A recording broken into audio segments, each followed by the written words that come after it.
मैं Neena Verma, DAV public school Anisabad. आज मैं भाषा माधुरी के पाठ 5 को पढ़ाने जा रही हूँ, जिसका शीर्षक है दो पहलवान। मुखजोर सिंह और धरती पटक सिंह दो नामी पहलवान थे। धरती पटक सिंह ने अनेक दंगलों में बलशाली पहलवानों को हराकर अनेक पुरस्कार जीते थे। वह अपनी शक्ति को बनाए रखने के लिए घंटों व्यायाम करता और पौष्टिक भोजन करता। उसका भोजन सामान्य व्यक्ति द्वारा खाए जाने वाले भोजन से बहुत अधिक होता था। उसका नाम सुनकर अच्छे अच्छे बलशाली पहलवानों के होश उड़ जाते थे, परंतु मुखजोर सिंह उसके नाम से बिल्कुल नहीं डरता था। मुखजोर सिंह को कभी किसी ने कुश्ती लड़ते नहीं देखा था। इसके बावजूद उसकी प्रशंसा का डंका चारों ओर बजता था। धरती पटक सिंह के दिल में मुखजोर सिंह को पटकने का बहुत बड़ा अरमान था। अरमान मतलब इच्छा। मुखजोर सिंह अक्सर कहता, धरती पटक सिंह को उसने कई बार पटका है, वह उसके नाम से ही डरता है। उसकी डींग और शेखी भरी बातें सुन सुनकर एक दिन धरती पटक सिंह कुश्ती लड़ने के लिए उसके घर की ओर चल पड़ा। धरती पटक सिंह ने रास्ते में रुककर एक ढाबे पर खाना खाया। उस ढाबे का सारा आटा वह एक बार में खा गया। फिर उसने एक तालाब पर पानी पिया। तालाब में बहुत कम पानी बचा। पेट भरने के बाद उसने डकार ली और तालाब के किनारे ही लेट गया। कुछ देर में ही उसे गहरी नींद आ गई। उस तालाब पर प्रतिदिन एक हाथी पानी पीने आता था। उस दिन तालाब में पानी कम देखकर वह बहुत क्रोधित हुआ। क्रोधित होना मतलब गुस्सा होना। वहां एक आदमी को सोता हुआ देखकर वह गुस्से में चिंघारा। धरती पटक सिंह की आंख खुली। वह तुरंत उठा और हाथी की सूंड को बगल में दबाकर मुखजोर सिंह के घर की ओर चल पड़ा। मुखजोर सिंह के घर के सामने पहुंचकर वह जोर से चिल्लाया, मुखजोर सिंह, मेरे डर से कहाँ छिपा है?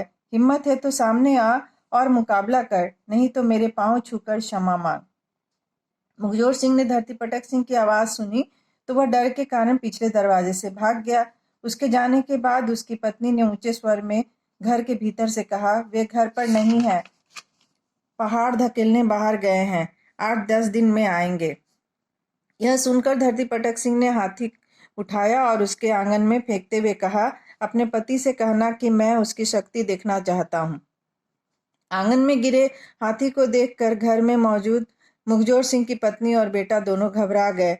मुखजोर सिंह का बेटा बुद्धिमान था। वह अपने को संभालते हुए ऊंचे स्वर में बोला, माँ, यह पागल आदमी कौन है? इसने हमारे आंगन में चूहा क्यों फेंका है? इस चूहे का मैं क्या करूं?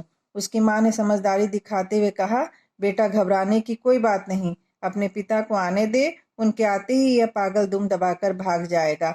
इस चूहे को झाड़ू से बाहर कर दे। आंगन में झाड़ू की आवाज धरती पटक सिंह के कानों में पड़ी।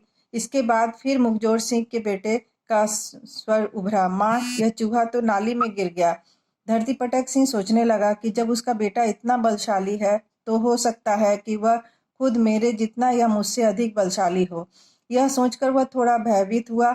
अपने भय पर नियंत्रण रखते हुए, नियंत्रण मतलब काबू रखते हुए, उसने घर के बाहर खड़े एक खजूर के पेड़ को उखाड़कर ऊंचे स्वर में कहा, अपने पिता से कहना मुझे एक छड़ी चाहिए थी, इसलिए मैं बाहर खड़े पेड़ को ले जा रहा हूँ। मुखजोर सिंह के बेटे ने चिल्लाते हुए कहा, माँ देखो, यह पागल मेरे पिता की दातुन लेकर भाग रहा है। पेड़ को दातुन कहते सुनकर धरती पटक सिंह की आंखें फटी की फटी रह गई। आंखें फटी की फटी रह गई मतलब आश्चर्यचकित हो जाना। उसे विश्वास हो गया कि मुखजोर सिंह से कुश्ती लड़ने पर उसे हार का सामना करना ही पड़ेगा। यह सोचकर ही वह वहां से भाग खड़ा हुआ।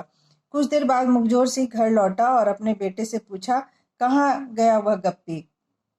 बेटे ने उत्तर दिया, वह हमारा खजूर का पेड़ उखाड़ कर भाग गया। उसने क्रोधित स्वर में कहा, मेरा बेटा होकर भी तूने मेरा नाम डुबो दिया। उसे करारा जवाब क्यों नहीं दिया? तुझे मैं अभी नदी में फेंक कर आता हूँ। मुखजोर सिंह ने अपने बेटे को कंधे पर बिठा लिया और नदी की तरफ चल पड़ा। नदी गांव से बहुत दूर थी। वह पैदल चलते हुए सोच रहा था कि यदि उसका बेटा रास्ते में रोएगा तो वह समझाकर उसे क्षमा कर देगा, परंतु उसका बेटा आराम से कंधे पर बैठा रहा। मुखजोर सिंह ने उसे डराने के लिए कहा, नदी पास ही है। बेटे ने कहा, हाँ पिताजी, मुझे भी लहरें उठती दिखाई दे रही हैं। बेटे का कथन सुनकर उसका क्रोध शांत हुआ। उसने उसे कंधे से उतारा और पूछा, मुझे सच सच बता, तूने उस आदमी से कुछ कहा या नहीं? बेटे ने उत्तर दिया, मैंने उसे कुछ नहीं कहा, परंतु अपनी माँ से कहा था कि यह पागल आदमी मेरे पिता की दातुन लेकर भाग रहा है। मुखजोर सिंह ने उसकी पीठ थपथपाते हुए कहा, बेटे, एक दिन तू दुनिया में अवश्य मेरा नाम रोशन करेगा। बच्चों, ये कहानी पढ़कर अच्छा लगा ना? ये कहानी कितनी अच्छी है, मजेदार भी है और इससे हमारा ज्ञान भी बढ़ता है। वो जो गप्पी था वो कितना गप हाका करता था कि मैं ये करता हूँ, मैं धरती पटक सिंह को हरा देता हूँ, लेकिन ऐसी कोई बात नहीं थी। वो गप्पी मतलब बड़ी बड़ी बढ़ चढ़ कर बातें हाँकने वाला आदमी था। और जब सचमुच धरती पटक सिंह जब उसके घर पे आया तो किस तरह से वो दुम दबाकर भाग गया। बच्चों, इससे संबंधित प्रश्न उत्तर है, वो मैं दे रही हूँ तुम्हें। और ये देखो, पाठ के आधार पर उचित शब्द छांट कर रिक्त स्थान भरिए। मुखजोर सिंह और धरती पटक सिंह दो नामी पहलवान। पहलवान लिख लो।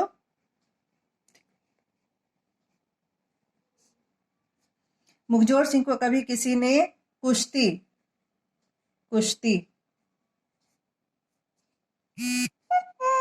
धरती पटक सिंह ने रास्ते में रुककर एक ढाबे पर खाना खाया। मुखजोर सिंह का बेटा बुद्धिमान था।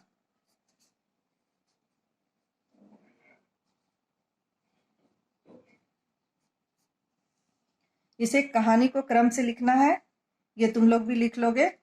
पहले कौन सी लाइन आएगी, फिर कौन सी लाइन कहानी में आई, उस तरह से करके इसको अरेंज करना है। ये देखो, विशेषण और विशेष्य। विशेषण किसे कहते हैं? संज्ञा या सर्वनाम शब्दों की विशेषता बताने वाले शब्दों को हम विशेषण कहते हैं। किसे कहते हैं? संज्ञा या सर्वनाम शब्दों की विशेषता बतलाने वाले शब्दों को हम विशेषण कहते हैं।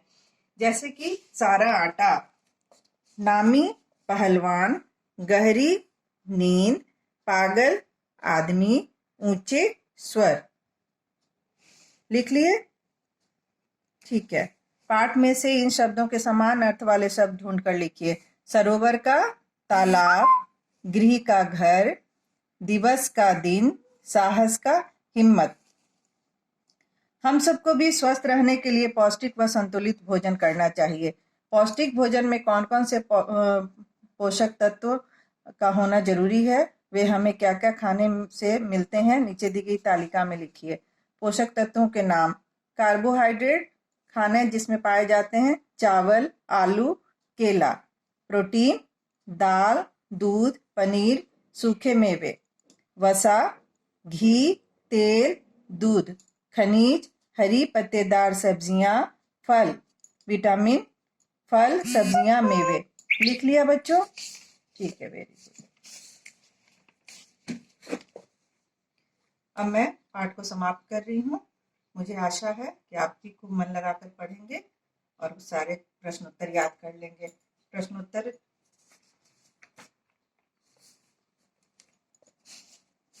ये धरती पटक सिंह अपनी शक्ति को बनाए रखने के लिए क्या क्या करता था? धरती पटक सिंह अपनी शक्ति को बनाए रखने के लिए घंटों व्यायाम और पौष्टिक भोजन करता था। मुखजोर सिंह अपने घर से क्यों भाग गया? धरती पटक सिंह की आवाज सुनकर मुखजोर सिंह डर के मारे अपने घर से भाग गया। हाथी को आंगन में गिरा देख माँ ने क्या कहा? हाथी को आंगन में गिरा देख माँ ने कहा, बेटा घबराने की कोई बात नहीं, अपने पिता को आने दे, उनके आते ही यह पागल दुम दबाकर भाग जाएगा। मुखजोर सिंह ने अपने बेटे को नदी में फेंकने की बात क्यों की? मुखजोर सिंह ने अपने बेटे को नदी में फेंकने की बात इसलिए की क्योंकि उसे लगा कि उसके बेटे ने धरती पटक सिंह को करारा जवाब न देकर उसका नाम डुबो दिया। लिख लिया बच्चों? चलो, अब मैं पाठ समाप्त करती हूँ। आप इसे